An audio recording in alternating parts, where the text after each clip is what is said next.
Hello, folks. Welcome to another episode of Onboard. I am HughZ, and today I am joined by Avant-Garde's Subfloor. How are you going, Subfloor? Hey, I'm doing great. Thanks for having me. Yeah, no worries. So you're actually subbing in here for Trident because Redoxide is having some internet issues. So you're playing with a little bit of an unfamiliar team. Usually your lane partner is Biggie, but today you are joined by Gruffdogger. So Yeah. first of all, let's take a look at some of your starting items here. Let's get right into the action. You've got a Bluestone Pendant and level 1 gauntlets. So first of all, for people that are newer to the game, why would you choose those items?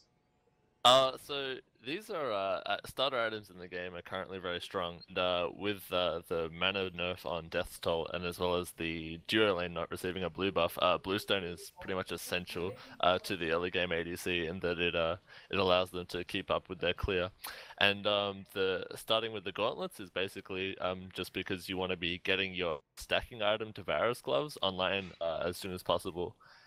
Um, so yeah, and then you have 50 gold left over, so you just take a health pot to make sure that even if you do get poked or anything like that, you can stay in lane for as long as you need to. Awesome.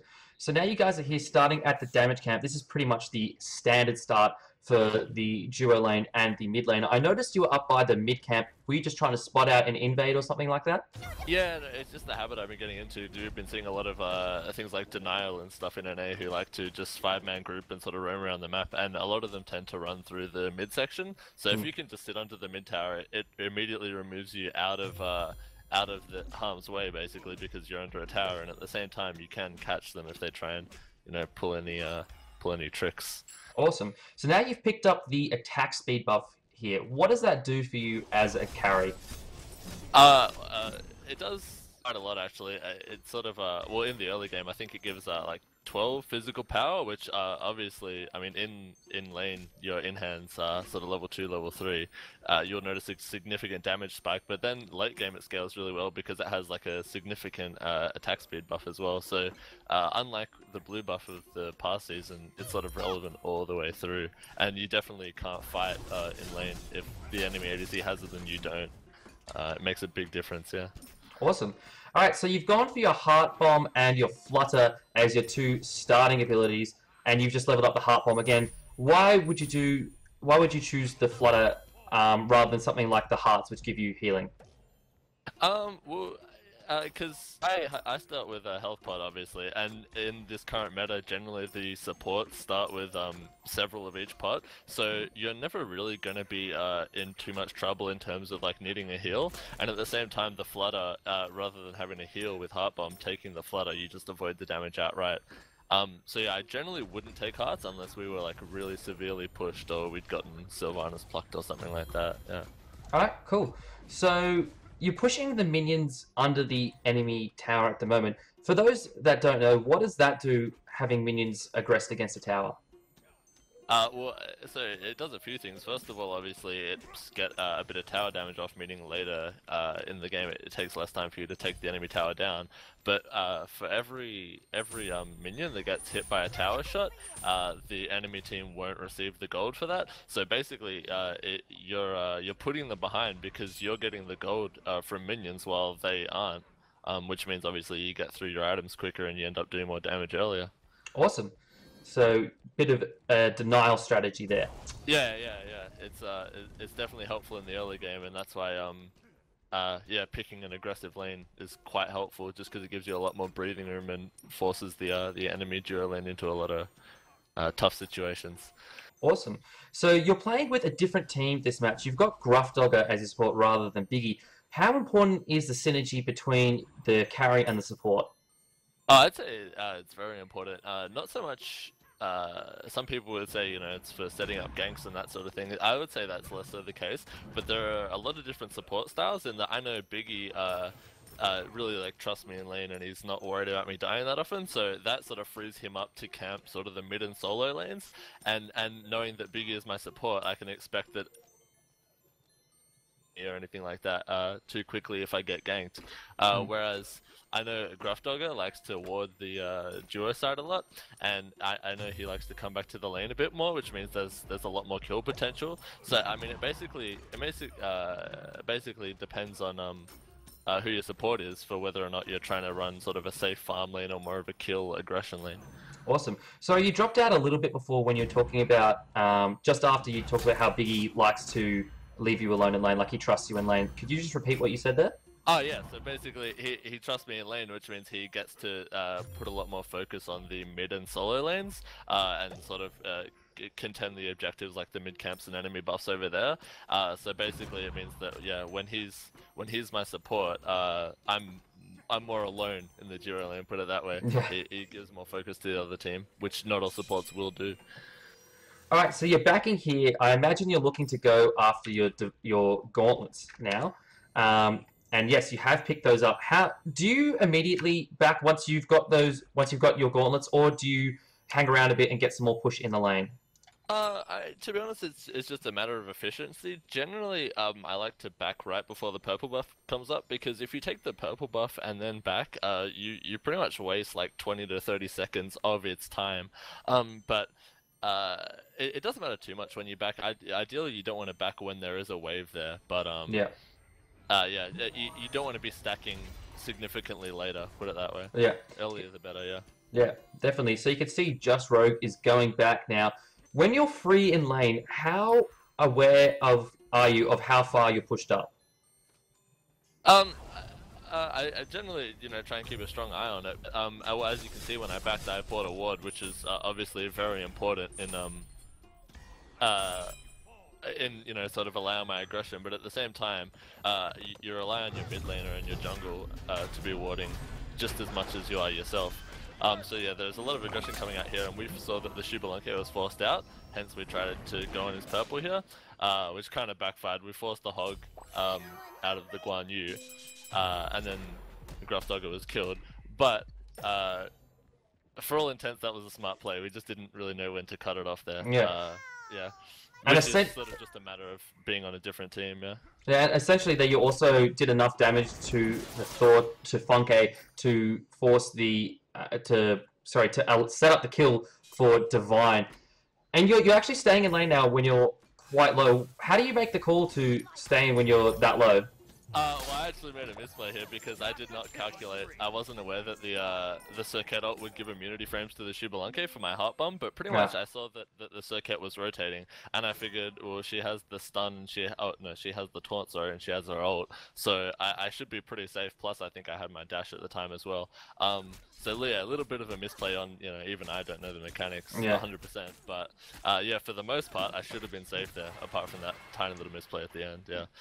So I think it's just a matter of you need to predict, or you need to constantly be thinking about what the enemy can do to you and what you can do to the enemy under all situations, and that's sort of something that just comes with time and playing a lot, yeah.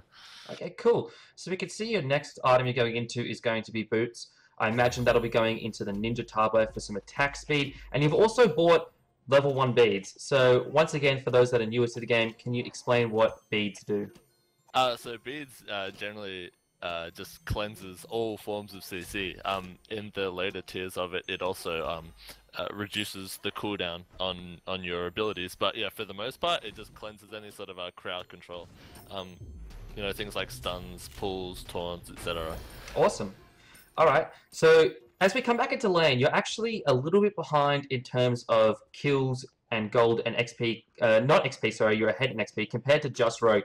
How do you deal with facing a lane opponent who's ahead of you in terms of gold and itemization? To be honest, I mean, you just have to.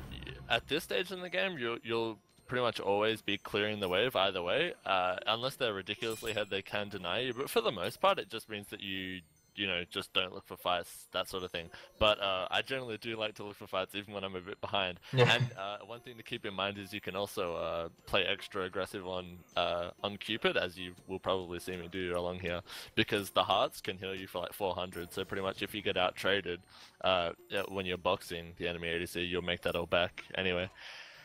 All right, awesome. Now we can see you're doing a little bit of a rotate here. I think in this situation, I'm just trying to catch him out. I'm trying to see if they have vision here, which they do. I learned that by seeing the Guan behind me. So I mean, that's just a bit of information, and yeah, that's just me trying to play mind games with Just Rogue, and then just playing on the Heart Bomb. Yeah. Yeah, awesome. So how do you? So I don't know, how did you kind of develop that technique of learning to seek out enemy wards? Because that, I think, is not a very common piece of knowledge in Smite, or not a common technique, I should say, is sort of discovering where wards are. I mean, you just it's just practice. A lot of the time, uh, you don't know whether the enemy dual lane has their lane warded, and so that can make ganks sort of extra difficult. So basically, I figured if I can spot that out, then I sort of open up that information for the circuit, so she can know whether or not to go over the top. Awesome. So you can see a big. You can see here, Yeah, you go. Go through. The basic plan of this play was to I would start the Gold Fury, which obviously at this level with 32 stacks I'm not capable of tanking just yet, but the idea was it would try and catch the rotation from the enemy support or mid or whoever, and with Ares Chains, Agni Bomb Stun, it would be pretty easy to catch them out. So yeah, pretty much just a bait play. Excellent. That was going to be exactly my question there, and you answered it brilliantly. So, do you like have a say in those plays being made, or is it generally someone else on the team? Yeah, I mean, it's a mixture of everyone. As you can see, I get destroyed here. Terrible play, but it's generally everyone. Although we try to defer to Biggie because we really know that he has sort of a he has a really good grasp on sort of a lot of the factors that you have to keep in mind when you make decisions, you know, which is things like enemy ultimates, enemy actives, how far away they are, that sort of thing, how much damage they can do to you, how much you can do to them. So I mean, it's a team effort, but we definitely can I don't know, defer to his judgment because we've decided that he is, you know, the best shot caller in our team. That's for sure. Awesome. All right. So while you're just heading back to lane, let's get started with our interview questions. So, who are you and where are you from? I'm Luke. I live in Canberra at the moment. Born in Sydney. Yeah, pretty basic stuff. I'm studying a Bachelor of Journalism at the moment, and yeah, I started playing Smite like late 2013, I think. Yeah. Oh, awesome. So how did you first hear about Smite? I actually saw it on a YouTube series of one of MLC Stealth's friends before he was playing Smite. He sort of played games with a group of people, and he got his group of friends into Smite, and I really liked it. So I actually built my computer for Smite. I'd been thinking about doing that for a while, but that kind of tipped it over for me. Yeah. Awesome. So really committed to the game. I was hoping for a second you were going to say you first saw the Let's Play guys do it, because that's probably my favorite internet series. Alrighty. So you've gone into the Ninja Tarbai here. That gives you, compared to the Warrior Tarbai, extra attack speed, but slightly less physical power. How do you decide to make that trade-off? To be honest, I think it's more of a numbers thing, and not everyone in the scene knows, like not even the NA guys, that sort of thing. They just kind of do what feels best for them. In that you were seeing a lot of skipping Iqbal, which is a third attack speed item. Yep. You were seeing a lot of sort of power boots depending on whether or not the ADC had an attack speed steroid. So pretty much, I think the damage is minimal, the 20 power, but sort of late game you really notice if you've got the attack speed. So that's what's behind that decision, yeah. Alright, cool. We're actually going to take a pause here and go back to that last couple of sets of plays, and I just want you to run us through what happens with that. Alright, so you're coming in here to the mid camp, sorry, the Gold Fury, and you guys spot out just Rogue. Yeah. And I think Grufter goes in for an initiate here. Oh no, yeah. Destiny comes in, and you start the Gold Fury, sorry, in the background. So how do you decide to start the Gold Fury when there's another enemy god around? Well, basically we knew the Shubalanke had dashed, which means he pretty much should be walking back into contest, and if he did walk into contest, as you see here, we have a Circuit who's one of the most mobile gods in the game who can just chase him down. So once again, it was just a matter of trying to bait them over, but at the same time, with me finishing boots, I definitely have more than enough damage to actually do the Gold Fury. They just really weren't in a position to contend, yeah. Awesome. Alright, now, if we take a look at your actives again, you've got the beads we talked about before, but you've also got level 1 sprint. So take us through what that does and why it's so good for a carry. Well, so sprint at level 1 isn't a fantastic item. It doesn't really do much for you into apart from increasing your ground speed a little bit. But at level 2, it removes all slows, which can be helpful against sort of Ares, that sort of thing. And then at level 3, it removes the attack speed penalty that you receive when you Oh no, sorry, the movement penalty that you receive when you use your in-hand attacks. So basically, you have increased speed, and at the same time, you have no penalty for firing. So you kind of become this chase down machine gun type character. Mhm. Awesome. So in that little bit of play there, you, instead of doing some tower damage to Just Rogue's tower, you decided to go sniff out the buffs. Can you take us through your reasoning for that?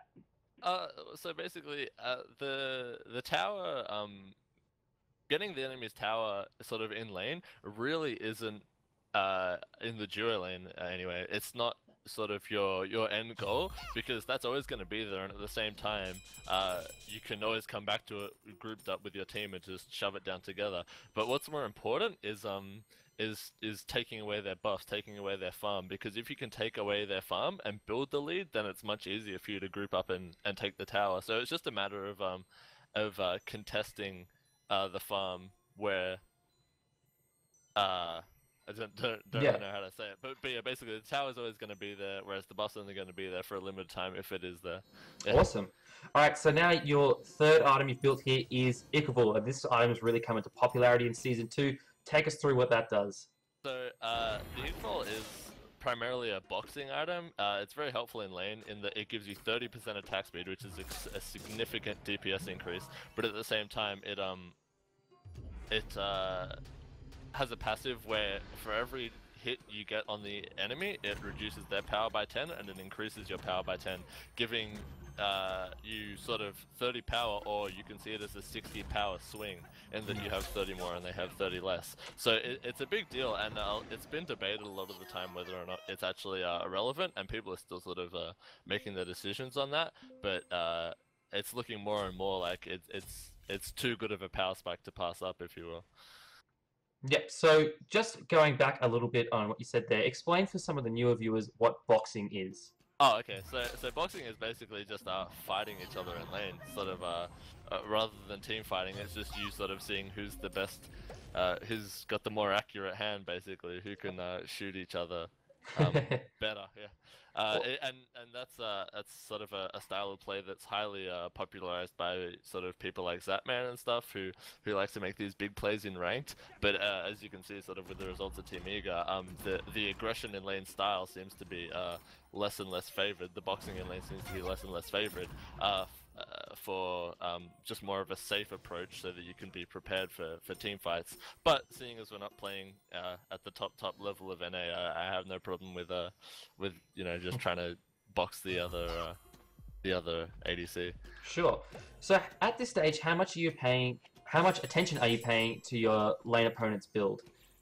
It's quite important, but it's only important in the sense of whether or not one of you has a lead. But I know that looking at the gold, we're roughly the same, bar the gold fury we got. So if for example I had finished Iqbal and he hadn't, it would be a big deal. As you can see here, he hasn't, but at the same time he has 5 kills on a Shubalanke, and Shubalanke's passive is that he gets 5 power for every god he's killed, which means that it kind of negates the lead that I've got off Iqbal. So it's important in a sense, but if you know that you're even, then it pretty much comes down to kit and your general ability. Sure. And we can also see that the rest of your team is kind of grouping up now a lot and moving around the map together, looking to steal and secure objectives. Is it a team call whether you stay in lane by yourself, or is that just kind of how the carry works? Well, it sort of depends on objectives. See, the Gold Fury only just came up then, and none of my team was really in a position to get mid camps. So I would rotate out to the extent of going to the mid lane or going to the Gold Fury, but past that, it's kind of just a waste of time unless it's like guaranteed farm for you, guaranteed gold, which is pretty rare. But I would definitely say I have been trying more and more to get involved in team fights around the mid and Gold Fury area. Sure. And that's kind of just based on how well you're doing in the lane. You know, if you push the other ADC out, if you're healthy enough to go in yourself. Awesome. So yeah. Awesome. All right, so let's get on to our next set of questions. So, how did you work out that being a carry was for you? Well, I sort of played carry on the North American servers, but I wasn't too tied to the role, obviously, because on the North American servers you're at a severe disadvantage with a 300 ping. But basically, coming into the Oceanic scene, I played ADC because that was the role that my team at the time required, and I had the most experience because no one had really played it on North America, and I've kind of just grown into it from there. Awesome. All right, so that also leads into my next question. How did you guys form a team? So your current team is Avant-Garde, and just a little while ago you guys were Inside. So how did that all come together? So basically, I used to be on a team with Omazi and Crazy Aussie, and we'd sort of just, by chance met each other on the North American servers, and we'd sort of talked about putting a team together. We met Biggie and Sporks a short time later, and then due to time commitments from Omazi and Crazy Aussie, we kind of shifted out and picked up Ro, who was previously Dat 50 Ping Life, and then Temple Wolf, who we knew was a very good mid laner. We needed a mid laner, and perfect timing, he'd just left Trident, so he was sort of the perfect pickup for us. And from there, yeah, we just made Insight, and we're really dedicated to practicing and making it to Worlds, yeah. Awesome, and that definitely shows. So let's look again at some of your items. You've just picked up Executioner, sorry, and you managed to buy that all in one shot, as well as picking up the next 2 levels on your sprint. So what does Executioner do, and why is it important for being a carry? Execution is a big deal because it does quite a lot to reduce the protections of the enemy, while at the same time it's another item with a significant attack speed bonus, so it once again just increases your DPS significantly, as you can see here, because I'm able to pretty easily shred the enemy support.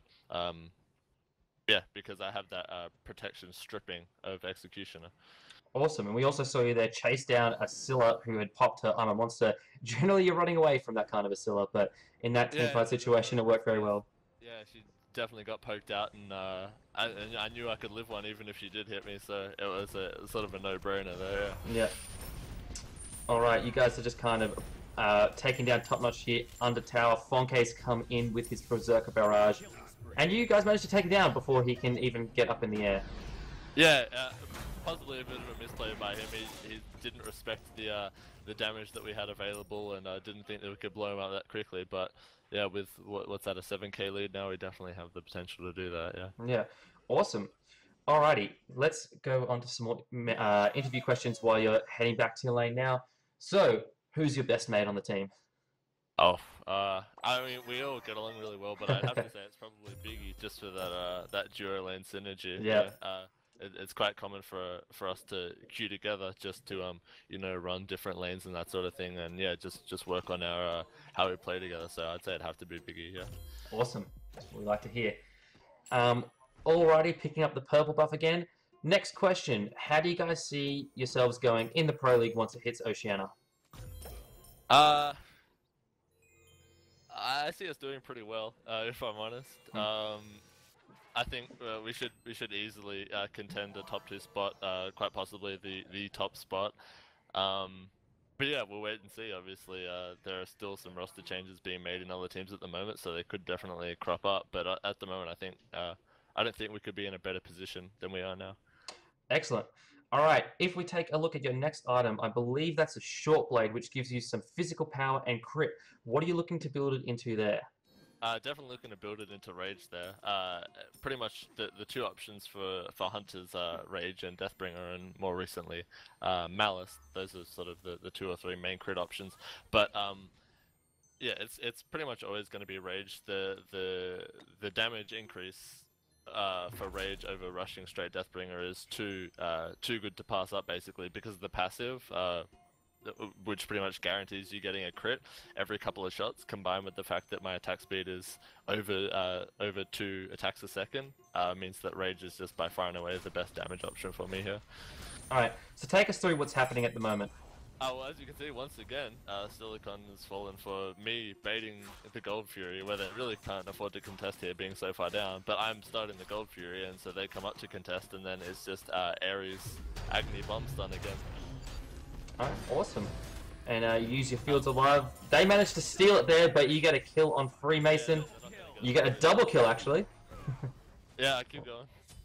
But basically, I know, I specifically remember during communications, we heard that Thor was going up, and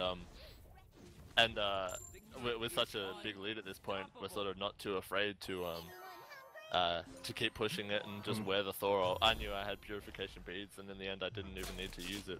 So we're pretty much with such a big lead, you just want to force a fight, basically, which is what we successfully managed to do. Awesome. So you guys are going after Top-Notch here, being he got caught out a little bit there, just a result of that team fight. Alrighty, let's move on to our next interview question. So, this is the bragging rights question here. Go, I don't want you to hold back.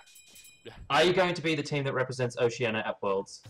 I would say no doubt. Yeah, I have little... The confidence!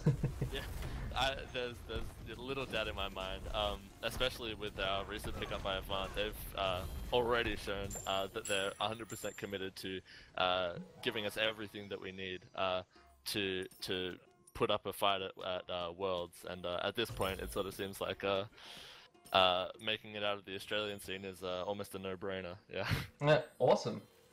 Alright, so you're just heading back to base here, buying your next item, as you said, the Rage.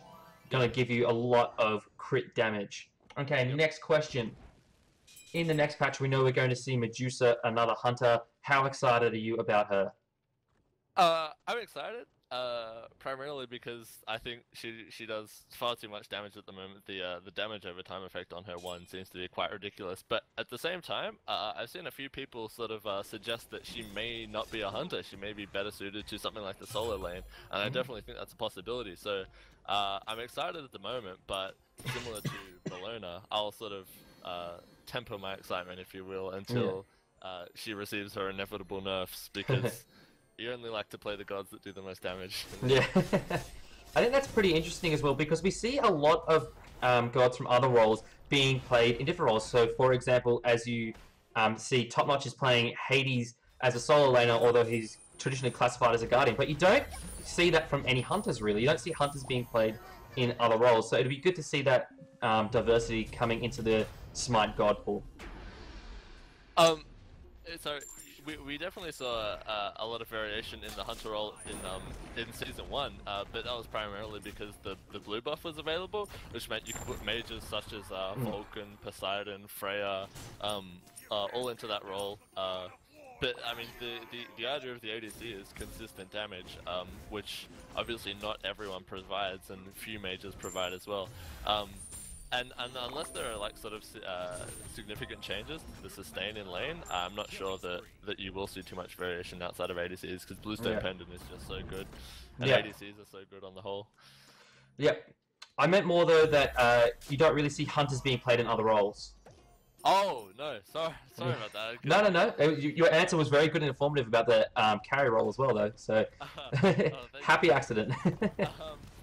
Yeah, no, I think you don't see them as much just because they, well, I mean, they get put with the support at the start of the game. They're by far and away the weakest early game gods, and I know a few people try and play them in solo, but there aren't too many favorable matchups for ADCs apart from other ADCs, just because that's the nature of the class.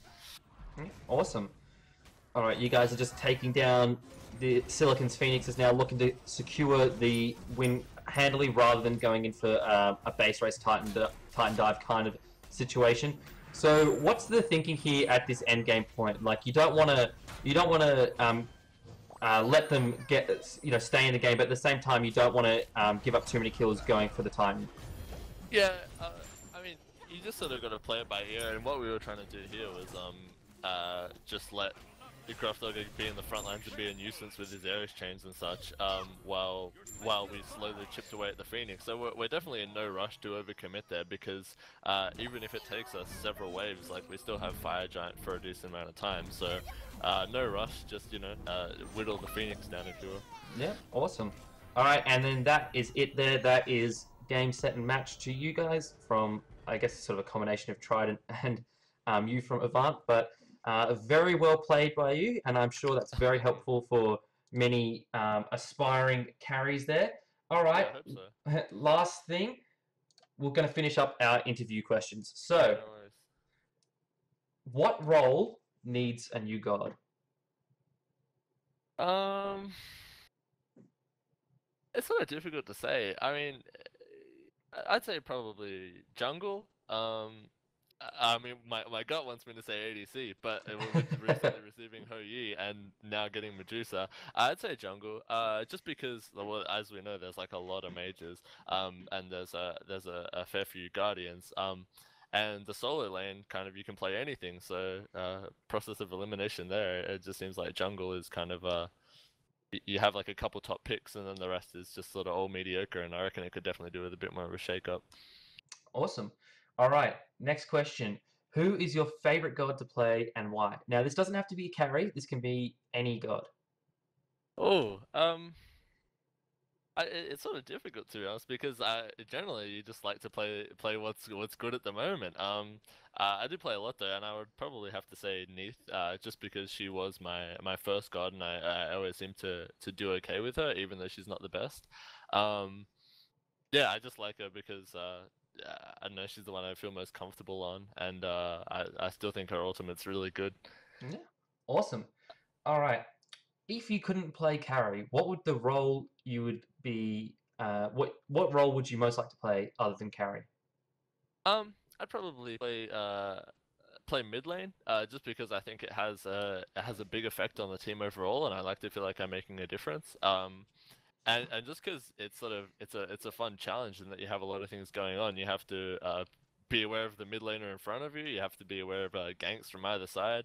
You have to contest mid camps, contest gold drew. Like you're pretty much put under the gun basically from the first minute. So I think it's very exciting. And obviously mages do a lot of damage, and everyone likes to play the big burst mages. Awesome. Okay, and then this is the last one, and this is a difficult one. So, what is your favorite memory you've ever had in Smite? Now, this can be like a competition win, or it can be like you got a amazing pentakill or something like that. Just anything that just really sticks out in your mind when you think of enjoying Smite. Well, I mean, to be honest, the memory that sticks out for me the most, and I've told a few of my teammates this, and they tend to give me a lot of crap for it. But the memory that I most enjoy is sort of, I think it was the first game I played, and obviously, you know, when you're playing, no one really knows what's going on. But I was just kind of fighting in lane and backflipped and managed to get a double kill, killed both of the people in lane with the backflip, and I was just flabbergasted because I didn't actually know the backflip did damage at the time. Obviously, it wasn't any sort of stellar play, but it's definitely the one that sticks out the most to me, and it was what really that sense of accomplishment was what really made me stick with Smite. So that's probably the most memorable play to me. Yeah. Awesome. Well, thank you very much, Subfloor, for joining me on Onboard. No worries. Pleasure to be here. No worries. All right, we'll be back with some more episodes of Onboard. Goodbye for now. My name is HughZ.